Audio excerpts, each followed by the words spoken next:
Waves rose high as rooftops, hammering the hull of the Providence with merciless rhythm. Men screamed.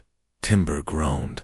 A crucifix swayed violently above Sister Teresa's bunk as seawater flooded the lower deck. She gripped her habit, eyes locked on the swinging cross, whispering prayers even as the world around her fractured. The smell of salt, blood, and old wood filled her lungs. Above deck, Captain Elias Hart fought the wind like he had once fought. Confederates at Antietam head down, hands firm, refusing to die. He barked orders no one could hear. A shattered mast clipped a sailor, sending him overboard with a shriek. Elias didn't flinch. He was past flinching. Death no longer startled him. It simply waited. The sea cracked open, devouring the Providence. Silence. Then coughing, gasping, Elias clawed his way from the surf, spitting sand. He rolled onto his back, staring into a white sky. His chest burned. His leg throbbed. The ship was gone. The war was over. Now, the ocean had written its own chapter. A few feet away, Therese lay motionless, her face turned to the trees. He crawled toward her, ignoring his wounds. She was pale, soaked, lips blue. He pressed his fingers to her neck. Faint pulse. He slapped her cheek once. Twice. She jerked upright, eyes wide, gasped, coughed, cried out. "You're alive," he muttered. She blinked, trying to understand. "Where are we?" she asked. "Nowhere," he said. By nightfall, they had found a hollow in a cliff face just above the tide line. Elias gathered driftwood, striking sparks with flint and steel from his belt. The flame resisted, then bloomed. She watched in silence, huddled in the back of the cave. Her rosary beads glinted faintly as she turned them through her fingers. "I thought your kind waited for miracles," he said dryly. She didn't rise to it. God lit the spark. "You just struck the stone."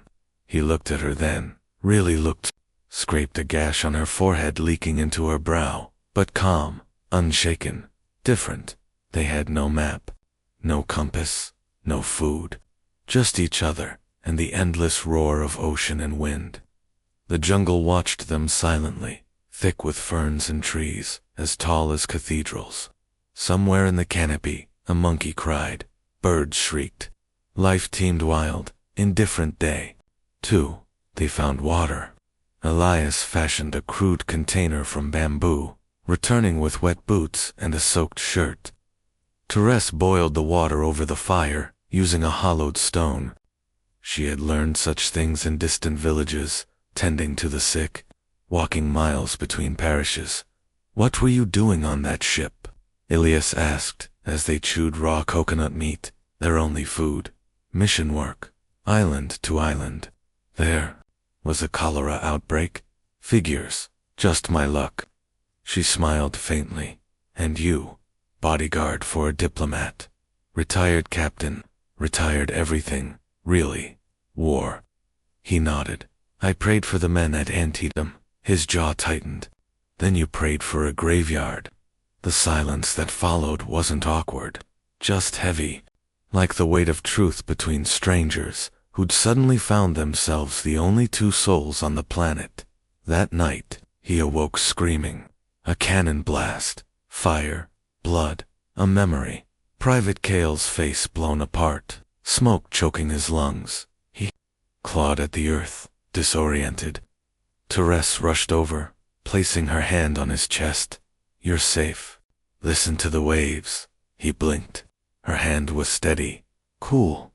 Don't touch me," he rasped. She didn't move. "Don't," he whispered again, but she stayed, hand firm against his heart, whispering a prayer in Latin until his breathing slowed. By the 5th day, hunger clawed at them. Elias set traps, using vines and sharpened sticks. Therese gathered berries, avoiding the poisonous red ones she'd been warned about in medical. Journals. They said little, talking wasted energy. Once, he spotted her kneeling beneath a palm, murmuring. He didn't interrupt, just watched. The way she bowed her head, there was grace in it. Unbroken, undemanding grace. He couldn't understand that. I was a bastard of a man before the war. He told her that night, unprovoked. Afterward, I was worse. She didn't respond, just passed him a leaf wrapped with roasted root. He bit into it. She smiled. Forgiveness is earned, Captain. But grace is given freely. I didn't ask for it. Didn't say you did. A storm came on the 8th day. Not as fierce as the one that wrecked them, but strong enough to bring back the old fear.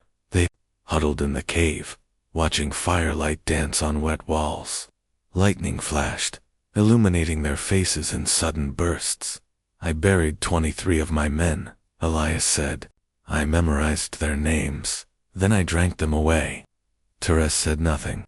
She pulled out a small, water-stained journal from the folds of her habit, opened to a list of names.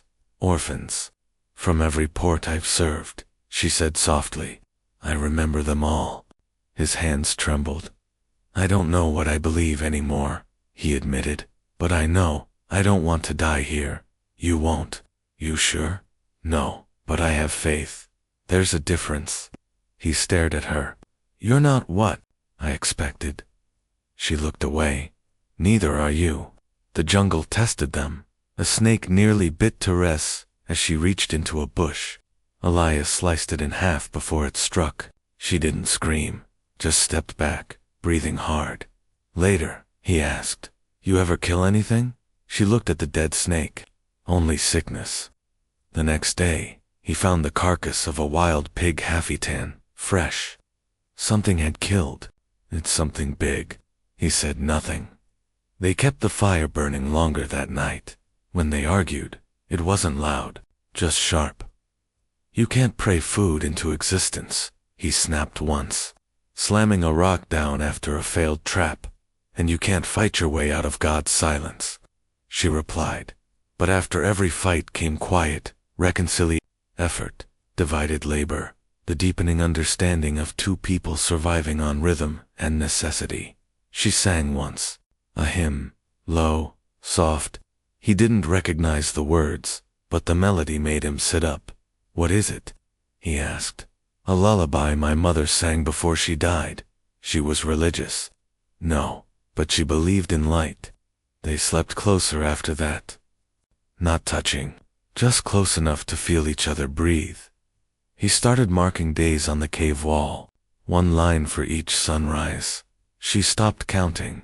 I'm not afraid to die here, she said once. He looked at her, sunburnt and thin, but eyes still alight. I am, he said, not because of death, because no one would know. She took his hand. I would. On the 12th night, he woke to rustling outside. Leaves shifted. Something moved. He crept to the cave entrance, knife in hand. Stared into the darkness. A single footprint in the mud. Not his. Not hers. Someone else was on the island. He said nothing to her, but sleep didn't come easy after that, and far in the jungle. Beyond their small circle of firelight, another pair of eyes blinked in silence, watching, listening, waiting. The footprint haunted him.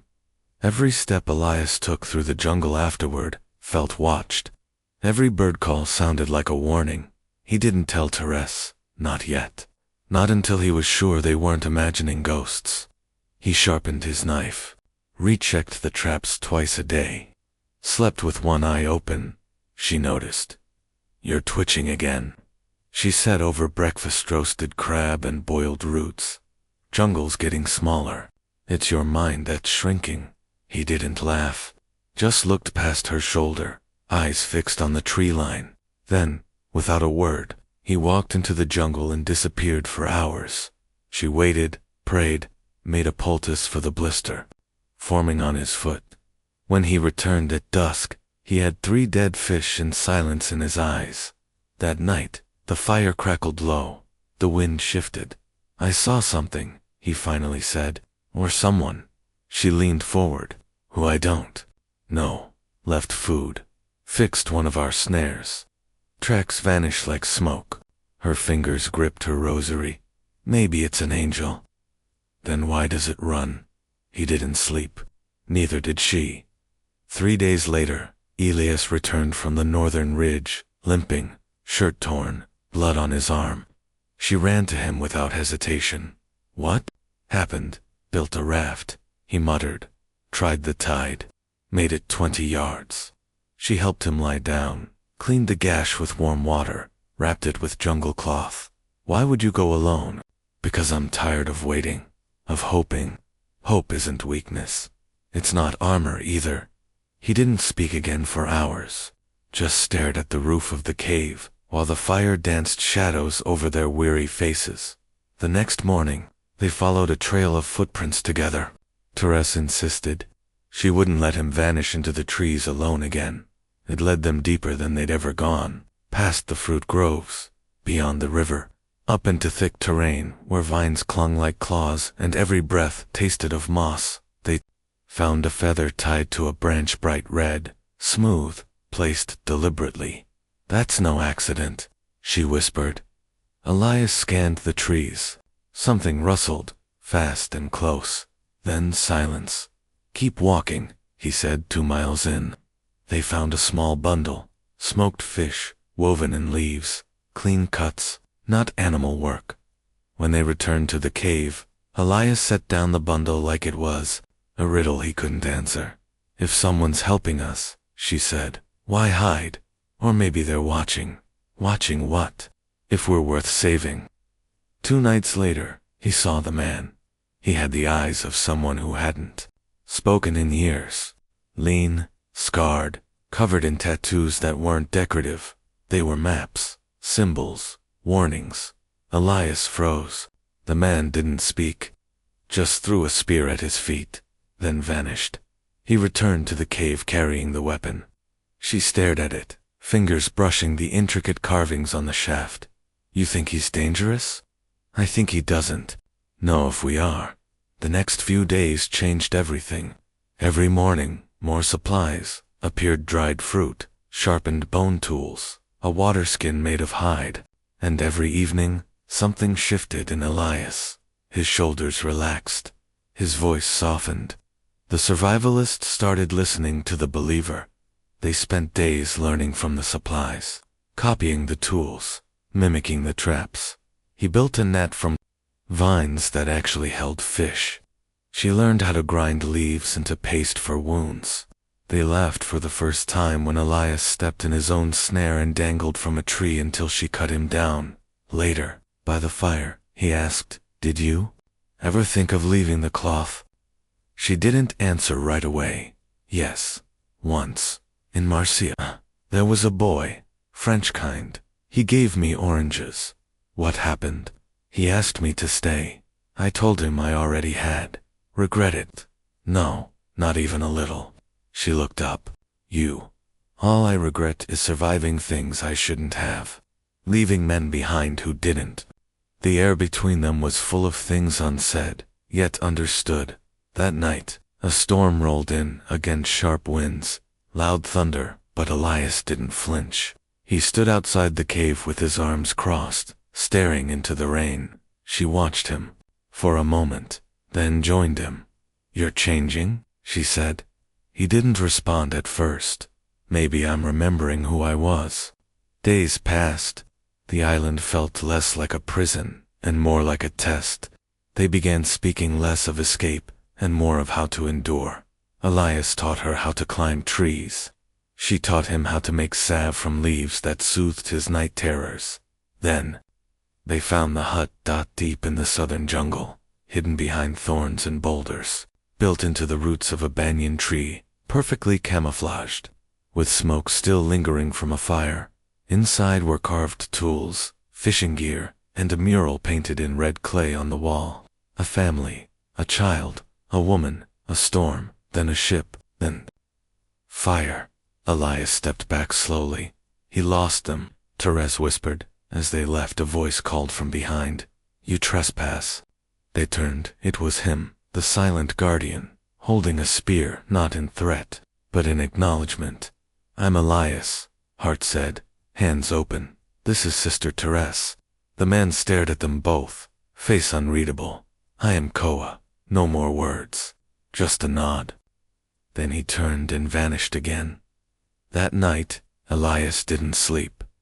Not because of fear, but because for the first time, he felt a strange sense of belonging, not comfort, but understanding. Therese said quietly, "He watches because he's seen what this island can do, what people become when they're alone too long." Elias looked at the fire. "What did I become? You?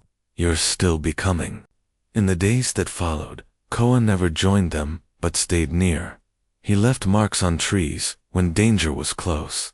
He left herbs when Elias's wound got infected.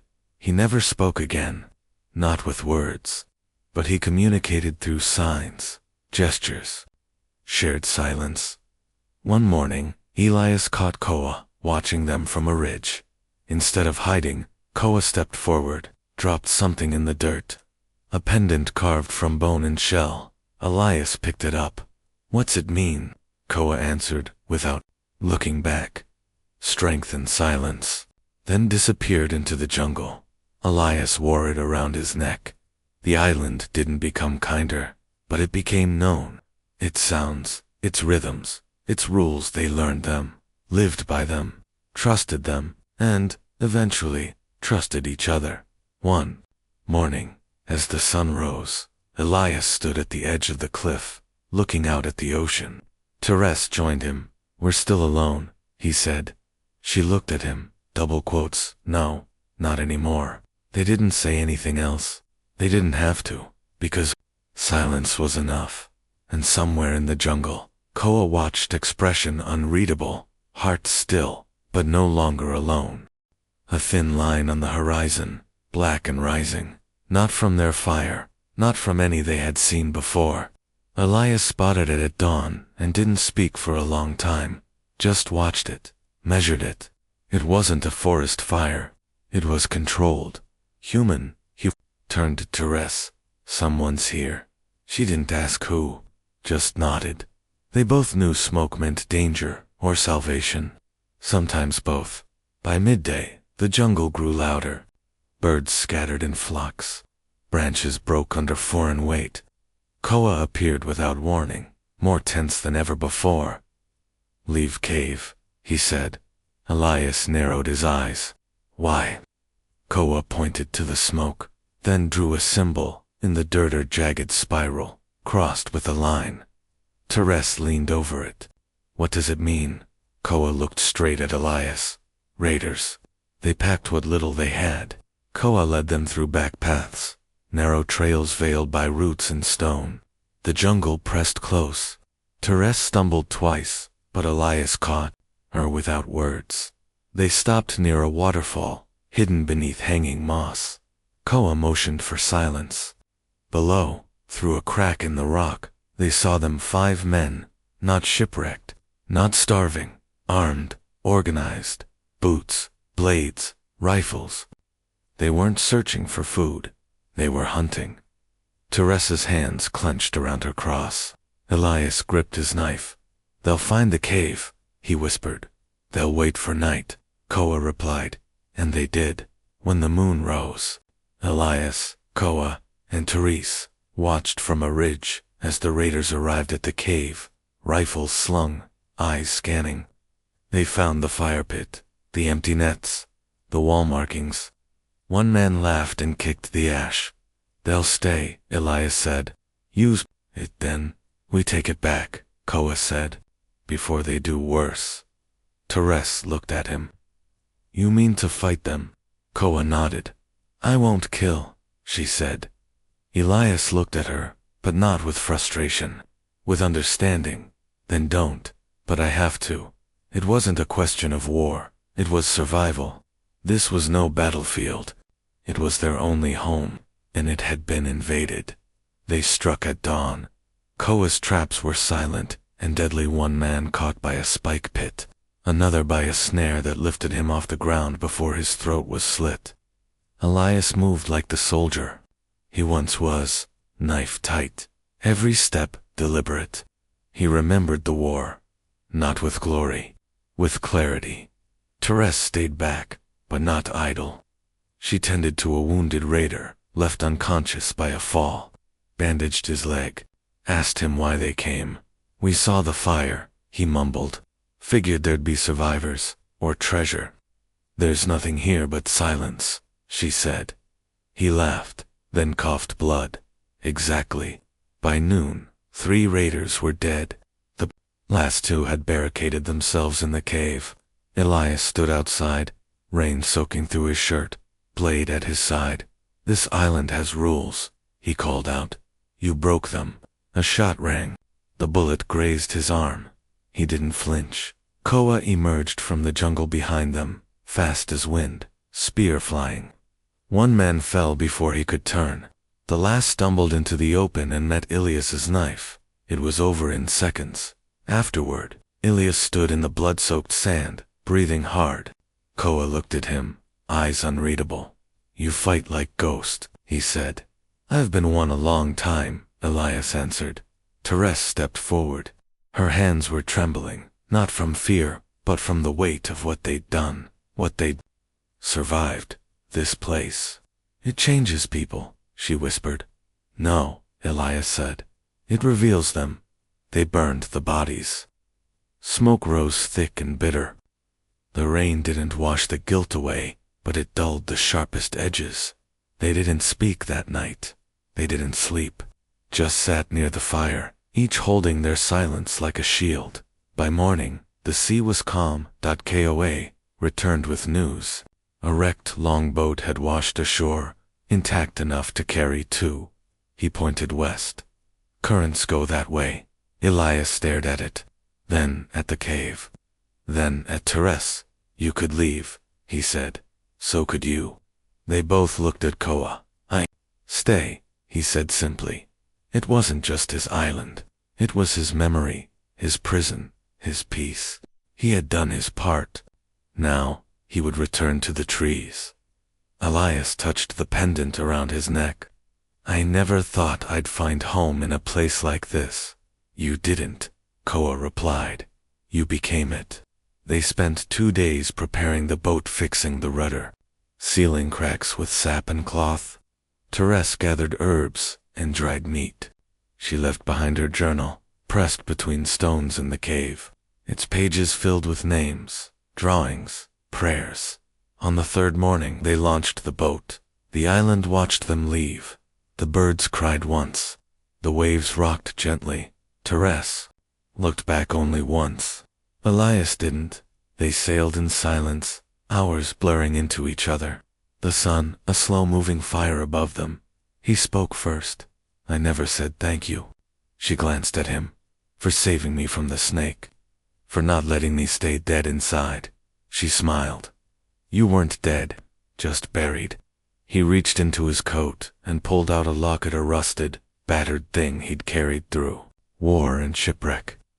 Inside, a small portrait of a boy, 12, smiling. My brother, he said, killed in Georgia. I joined the war 2 weeks later. She touched the edge of the locket gently. You've carried him far, too far. Maybe it's time I let him rest. He dropped the locket into the sea. No ceremony, no words, just release. By nightfall, the stars appeared. They took turns rowing, the silence comfortable now. A bond forged, not by words, but fire, blood, and faith. The current grew stronger. Land appeared on the horizon, distant lights, a shoreline dot as they approached. Voices shouted from the beach. Men with torches ran to the water's edge. Uniforms, flags, rescued the boat, hit sand. Hands pulled them ashore. Elias collapsed. Therese held him upright. Name, a soldier barked. Sister Therese of the Order of St. Cecilia. And you, Elias Hart. Captain, Union Army, retired. Where have you been? Elias looked at the horizon. Living.